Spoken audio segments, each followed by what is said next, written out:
শুভ দুপুর বন্ধুরা, আশা করব সবাই ভালো আছো ঠান্ডায় আর কি।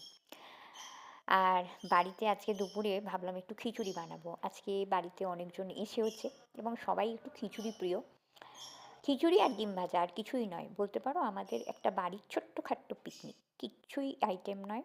কড়াইতে তেল গরম করে নিয়েছি, তবে কড়াইতে নয়, আমি বড় ডেচকিতে করেছি।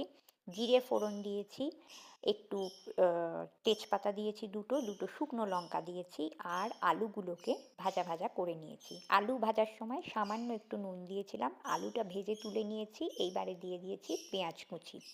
পেঁয়াজ কুচি ভাজতে ভাজতে মোটামুটি হয়ে এলে দিয়ে দেব টমেটো কেটে রাখা, আর আদা আর রসুনের মানে ওই গ্রেট করে রাখা। তো সেটাও ভাজা ভাজা করব।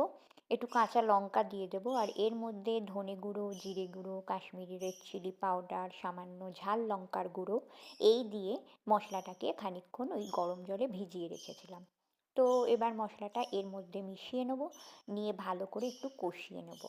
বাস, মশলা থেকে যখন তেল ছাড়া শুরু হয়ে যাবে তখন এর মধ্যে চাল আর ডাল দিয়ে দেব।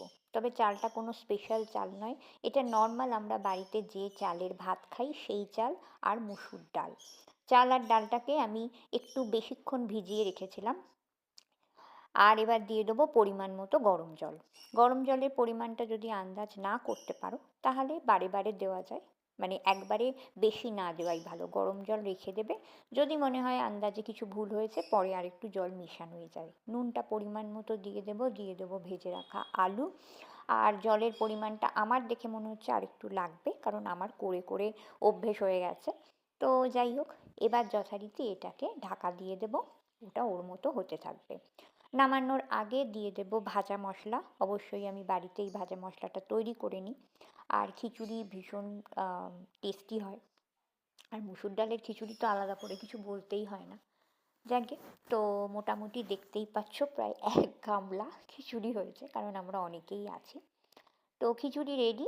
আর এর সঙ্গে অবশ্যই একটু চিনি দেবে। চিনিটা আমার মানে ভিডিও করার সময় হয়তো মিস হয়ে গেছে। আর এর সঙ্গে দিয়ে দিলাম ধনেপাতা। আমি আলটিমেটলি দেখাচ্ছি কতটুকু খিচুড়ি আর বেঁচেছে, মানে এখনও গরম ধোঁয়া উঠছে। আলটিমেটলি খিচুড়িটা কিন্তু এই রকম হয়ে যায়, খেতে অসাধারণ হয়েছে। আর কি বলবো। তো আপাতত টাটা। সবাই খুব ভালো থাকো, আর বছরের মাত্র একটা দিন, খুব এনজয় করো। আর অ্যাডভান্স হ্যাপি নিউ ইয়ার। প্রত্যেকের মনের আশা সামনের বছর পূর্ণ হোক।